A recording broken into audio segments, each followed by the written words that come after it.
ఆస్ట్రేలియాతో జరిగిన వన్డే సిరీస్లో team India star opener Rohit Sharma అదరగొట్టాడు. మూడో వన్డేలో సెంచరీతో రాణించిన హిట్మ్యాన్ భారత్కు విజయాన్ని అందించాడు. దీంతో సిడ్నీ వన్డేలో ఆసీస్పై భారత్ ఘన విజయం సాధించింది.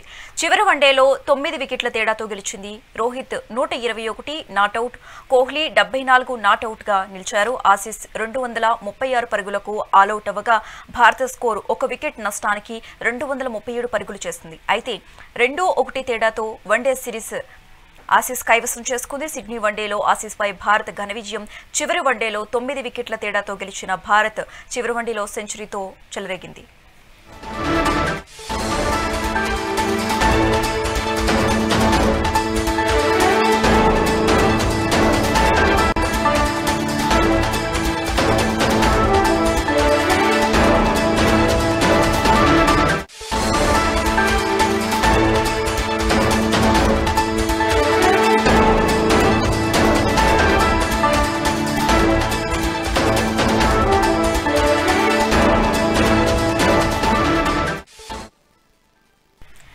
ఆస్ట్రేలియాతో జరిగిన వన్డే సిరీస్లో team India star opener Rohit Sharma అదరగొట్టాడు.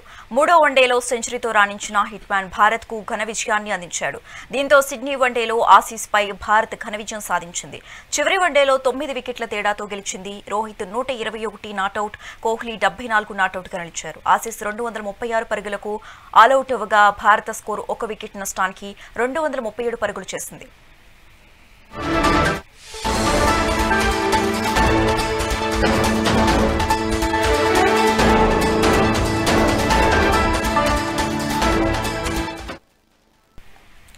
ఇక ఇదే అంశానికి సంబంధించి మోర్ అప్డేట్స్ మా ప్రతినిధి డెస్క్ నుంచి చిన్నబాబు లైవ్ ద్వారా అందిస్తారు. చిన్నబాబు.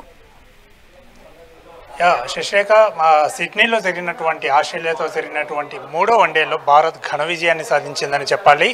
ఎందుకంటే ఈ విజయము టీమిండియాకి చాలా స్పెషల్ అని చెప్పాలి. ఎందుకంటే ఇప్పటి వరకు ఈ 3 వన్డేల సిరీస్లో భాగంగా ఆసీస్తో జరిగినటువంటి గత 2 మ్యాచ్లు చూసుకుంటే ఘోరమైన అసలు పేలవమైన ప్రదర్శనతో టీమిండియా ఓడిపోయినటువంటి పరిస్థితులు మనం చూసాము. మొత్తానికైతే సిరీస్లో అయితే సేదర్చుకుందని చెప్పాలి. ఈ 3 వన్డేల సిరీస్లో అయితే ఈ మూడో మ్యాచ్ ఏదైతే సిడ్నీలో జరిగినటువంటి థర్డ్ వన్డేలో మాత్రము పరువు కాపాడుకోవడం కోసమే టీమిండియా ఈ ఆట ఆడిందని చెప్పాలి. అయితే ఈ మూడో మ్యాచ్లో ఇటు హిట్మ్యాన్ అలాగే విరాట్ కోహ్లీ వీళ్ళిద్దరూ కూడా చెలరేగిపోయి ఆడారని చెప్పాలి. ఎందుకంటే మొదటి నుంచి కూడా వీళ్ళపైన విమర్శలు వస్తున్నటువంటి పరిస్థితి. గత 2 మ్యాచ్లు చూసుకుంటే విరాట్ కోహ్లీ 2 మ్యాచ్ల్లో కూడా డక్అవుట్ అయినటువంటి పరిస్థితులు మనం చూసాం. అంటే స్కోర్ బోర్డు ఓపెన్ చేయకుండానే తన ఖాతా తెరవకుండానే వెనుదిరిగినటువంటి పరిస్థితులు మనం చూసాం. ఈ నేపథ్యంలోనే గ్లౌజ్ కూడా తీసి ఇలాగా ఛాన్స్లోకి చూపిస్తూ కూడా అతను అవుట్ అయిన తర్వాత వెళ్ళిపోవడం అనేది, అంటే రిటైర్మెంట్ ప్రకటిస్తున్నా అని చెప్పేసి కొన్ని కథనాలు కూడా వెలువడ్డాయి, బయటకు వచ్చాయి. ప్రేక్షకులు కూడా చాలామంది కొన్ని ఊహాగణాలు అయితే ఇట్లా న్యూస్లో సర్క్యులేట్ అయినటువంటి పరిస్థితులు మనం చూసాం. ఈ నేపథ్యంలోనే వీటన్నిటికీ కూడా అలాగే విరాట్ కోహ్లీ ఫామ్ గురించి మాట్లాడుకునే వాళ్ళకి, అలాగే రోహిత్ శర్మ ఫామ్ గురించి మాట్లాడుకునే వాళ్ళందరికీ కూడా ఈ ఇద్దరు ఆటగాళ్ళు రోకో అయితే చెక్ పెట్టారని చెప్పాలి. మూడో వన్డేలో జరిగినటువంటి ఈ మ్యాచ్లో అయితే కేవలం 1 వికెటే కోల్పోయి 236 పరుగుల లక్ష్యాన్ని అయితే భారత్ అలవోకగా ఛేదించిందని చెప్పాలి. మొదట శుభ్మన్ గిల్ కొద్దిసేపటికే అవుట్ అయినప్పటికీ కూడా ఆ తర్వాత వచ్చినటువంటి విరాట్ కోహ్లీ అలాగే రోహిత్ శర్మ వీళ్ళిద్దరి కాంబోలో అయితే మంచి ప్రదర్శన అయితే కనబరిచారని చెప్పాలి. వీళ్ళిద్దరు ముఖ్యంగా ఇటు విరాట్ కోహ్లీ హాఫ్ సెంచరీ చేశాడు, అలాగే 74 పరుగులు చేయడము, అలాగే రోహిత్ శర్మ సెంచరీ బాదాడు. సో ఈ సిరీస్లో చాలా లాంగ్ గ్యాప్ తర్వాత, దాదాపు 7-8 నెలల గ్యాప్ తర్వాత రీఎంట్రీ ఇచ్చారు వీళ్ళిద్దరు కూడా వన్డేలోకి. ఎందుకంటే ఇంతకుముందే టెస్ట్ ఫార్మాట్కి అలాగే T20 ఫార్మాట్కి కూడా ఈ ఇద్దరు ప్లేయర్స్ అయితే గుడ్ బై చెప్పినటువంటి పరిస్థితులు మనం చూసాం. అయితే ఈ వన్డేలోనే వీళ్ళు కొనసాగుతున్నారు. ఇటువంటి నేపథ్యంలో ఫస్ట్ టైం కెప్టెన్గా వ్యవహరిస్తున్నటువంటి శుభ్మన్ గిల్ ఆధ్వర్యంలో వీళ్ళిద్దరు కూడా ప్లేయర్స్గా బరిలోకి దిగినటువంటి పరిస్థితులు చూసామంటే ఇంతకుముందు రోహిత్ శర్మ కెప్టెన్గా ఉన్నారు. సో కెప్టెన్గా ఉన్నప్పుడు అతను మంచి ఆట తీరును కనబరిచాడు, బాగానే ఆడాడు, ఇవన్నీ కూడా మనం చూసాం. కానీ శుభ్మన్ గిల్ కెప్టెన్సీలో ఫస్ట్ టైం అతను ఒక ప్లేయర్గా, నార్మల్ ప్లేయర్గా అయితే బరిలోకి దిగాడు. అయితే వచ్చిన ఫస్ట్ మ్యాచ్లో ఇటు విరాట్ కోహ్లీ అయితే అలాగే పెర్త్లో జరిగినటువంటి ఫస్ట్ మ్యాచ్లో అయితే విరాట్ కోహ్లీ, రోహిత్ శర్మ వీళ్ళిద్దరూ కూడా అంతగా రాణించలేదు. సెకండ్ మ్యాచ్లో రోహిత్ శర్మ రాణించినప్పటికీ కూడా విరాట్ కోహ్లీ డక్అవుట్ అవ్వడం అనేది ప్రతి ఒక్కరిని కూడా కలవరపరిచిందని చెప్పాలి. ఎందుకంటే వీళ్ళిద్దరు ఫామ్ అనేది ఇంకో 2 సంవత్సరాల్లో జరగబోయేటటువంటి 2027లో జరగబోయేటటువంటి వరల్డ్ కప్కి సంబంధించి వీళ్ళిద్దరిని దృష్టిలో పెట్టుకొని ప్రతి ఒక్కరు చూస్తున్నటువంటి పరిస్థితి.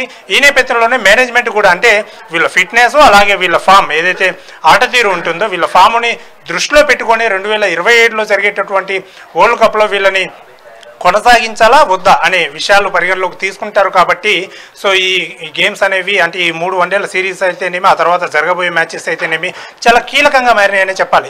ఇటువంటి నేపథ్యంలో ఫస్ట్ 2 మ్యాచ్లు విరాట్ కోహ్లీ విఫలమైనప్పటికీ కూడా ఆ తర్వాత 3వ వన్డేలో ఈ సిడ్నీలో జరిగినటువంటి 3వ వన్డేలో మాత్రము రాణించాడు. తనదైన ఆట తీరుని కనబరిచాడని చెప్పాలి. హాఫ్ సెంచరీ చేశాడు. అలాగే ఫీల్డింగ్లో కూడా చాలా యాక్టివ్గా ఉన్నాడు. సో మంచి క్యాచెస్ తీసుకున్నాడు. సో అటు ఫీల్డింగ్లో ఇటు బ్యాటింగ్లో ఇటు 2 విభాగాల్లో కూడా విరాట్ కోహ్లీ రాణించాడు. సో మరోవైపు రోహిత్ శర్మ కూడా గత మ్యాచ్లోనే హాఫ్ సెంచరీ చేశాడు. అయినప్పటికీ కూడా అక్కడ 2వ మ్యాచ్ ఓడిపోయింది, సిరీస్ అయితే ఓడిపోయిందని చెప్పాలి భారత్. అయితే 3వ మ్యాచ్లో రోహిత్ శర్మ సెంచరీ చేయడం అనేది చాలా చాలా స్పెషల్ అని చెప్పాలి. ముఖ్యంగా రోహిత్ శర్మ కెరీర్కి అది చాలా ఉపయోగపడుతుందని చెప్పాలి. ఎందుకంటే చాలా కాలం తర్వాత రోహిత్ శర్మ కొంచెం వెయిట్ కూడా లాస్ అయినటువంటి పరిస్థితి. అయితే వెయిట్ లాస్ అయినా కూడా పర్ఫార్మెన్స్ చేయనప్పటికీ అంటే ఆట ఫామ్ పోయిందని చెప్పేసి, ఫామ్ కోల్పోయారని చెప్పేసి కూడా ప్రతి ఒక్కరు కూడా విమర్శించారు. ఆ విమర్శలకు అన్నిటికీ కూడా చెక్ పెడుతూ ఈరోజు సెంచరీతో చెలరేగిపోయాడు. 121 పరుగులు చేశాడు. 125 బాల్స్లో దాదాపు 3 సిక్స్లు కొట్టాడు. అలాగే 10కి పైగా 4లోనే బాదాడు. సో మంచి ఆట తీరుని అయితే కనబరిచాడు. సో ఈ సెంచరీతో మరొకసారి హిట్ మ్యాన్ తిరిగి ఫామ్లోకి వచ్చాడని చెప్పేసి ప్రతి ఒక్కరు కూడా భావిస్తున్నారు. ఇదే ఆట తీరుని కొనసాగిస్తే తప్పకుండా వరల్డ్ కప్లో అంటే 2027లో జరిగేటటువంటి వరల్డ్ కప్లో కూడా రోహిత్ శర్మ అతని స్థానం అయితే తప్పకుండా ఉంటుందని చెప్పేసి ప్రతి ఒక్కరు కూడా భావిస్తున్నారు. మరోవైపు విరాట్ కోహ్లీ కూడా 2 మ్యాచ్లు విఫలమైనప్పటికీ కూడా 3వ మ్యాచ్లో తిరిగి ఫామ్లోకి రావడం అనేది చాలా మంచి విషయం అనే చెప్పాలి. టీమిండియాకి అది మంచి గుడ్ న్యూస్ అని కూడా చెప్పాలి. ఎందుకంటే వీళ్ళిద్దరూ కూడా సీనియర్ ప్లేయర్స్. ఇప్పుడు ఉన్నటువంటి టీంలో చూసుకుంటే వీళ్ళిద్దరు కూడా సీనియర్స్ ప్లేయర్స్ ఉన్నారు. సో వీళ్ళ అనుభవం అలాగే వీళ్ళ ఆట తీరు, వీళ్ళ పర్ఫార్మెన్స్, ఆ ఫామ్ అనేది చాలా ఉపయోగపడుతుంది టీమిండియాకి. కాబట్టి వీళ్ళిద్దరు కూడా ఆ వరల్డ్ కప్ వరకు ఉండాలని ప్రతి ఒక్కరు భావిస్తున్నారు. సో ఇదే ఆటను కంటిన్యూ చేస్తే తప్పకుండా వరల్డ్ కప్లో కూడా టీమిండియా తప్పకుండా విజయాలు సాధిస్తుందని చెప్పేసి ప్రతి ఒక్కరు కూడా భావిస్తున్నారు. ఈరోజు జరిగినటువంటి సిడ్నీలో జరిగినటువంటి మ్యాచ్ చూసుకుంటే మాత్రము 236 పరుగులు చేసింది. ఫస్ట్ టైం ఇటు టాస్ ఓడి బ్యాటింగ్ ఎంచుకున్నటువంటి ఆస్ట్రేలియా 236 పరుగులు చేసింది 46.2 ఓవర్లకి. ఆ తర్వాత బరిలోకి దిగినటువంటి టీమిండియా 237 పరుగులు చేసి ఘన విజయాన్ని అయితే సాధించిందని చెప్పాలి. ముఖ్యంగా ఈరోజు చూసుకుంటే సమిష్టి కృషితో రాణించారని చెప్పాలి భారత ఆటగాళ్ళు. ఎందుకంటే ఇటు ఫీల్డింగ్ విభాగంలో, అలాగే బౌలింగ్లో, అలాగే బ్యాటింగ్లో 3 విభాగాల్లో కూడా సమిష్టి కృషితో అయితే రాణించారు. మంచిగా ఫీల్డింగ్ చేశారు. ఫీల్డింగ్ కూడా చాలా బాగుంది. అలాగే బౌలింగ్లో కూడా హర్షిత్ రాణా మీద విమర్శలు వస్తున్నాయి ఫస్ట్ నుంచి కూడా. ఎందుకంటే అతన్ని తీసేసి ఫస్ట్ మ్యాచ్ చూసాము ఎక్కువ పరుగులు ఇచ్చాడు. అలాగే సెకండ్ మ్యాచ్లో కూడా అలాగే ఇచ్చినటువంటి పరిస్థితి చూసాము. వికెట్స్ అంతగా రావట్లేదు. అయితే 3వ మ్యాచ్లో మాత్రము చెలరేగి బౌలింగ్ వేసినటువంటి పరిస్థితులు మనం చూసాము.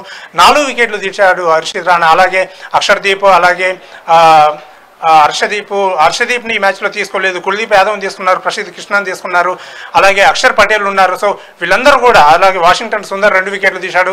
మొత్తం ఇటు భారత ఆటగాళ్లలో 6గురిని బౌలింగ్ వేయించారు ఈరోజు. శుభన్ గిల్ కెప్టెన్ అయితే ఈరోజు 6గురితోనైతే బౌలింగ్ వేయించాడు. సో ఈ 6గురు బౌలర్లు కూడా తలా ఒక వికెట్ తీయడం అనేది దాదాపు చాలా ఏళ్ల తర్వాత ఇది ఒక రికార్డ్ అని చెప్పాలి. సో ఇటు బౌలింగ్లో రాణించారు, అలాగే ఫీల్డింగ్లో రాణించారు, బ్యాటింగ్లో కూడా చాలా చక్కగా రాణించారు. కాబట్టి ఈరోజు సిడ్నీలో జరిగిన 3వ వన్డేలో అయితే ఇటు పరువు పోగొట్టుకోకుండా పరుగును అయితే నిలబెట్టుకుందని చెప్పాలి టీమిండియా. సో ఇదే ఆట తీరును ఇలాగే కొనసాగిస్తే ఇటు రోహిత్ శర్మ అలాగే విరాట్ కోహ్లీ కూడా వరల్డ్ కప్ వరకు ఉంటారు అనడంలో మాత్రము ఎటువంటి సందేహం లేదని చెప్పాలి. శశిరేఖ అప్డేట్స్ చిన్నబాబు.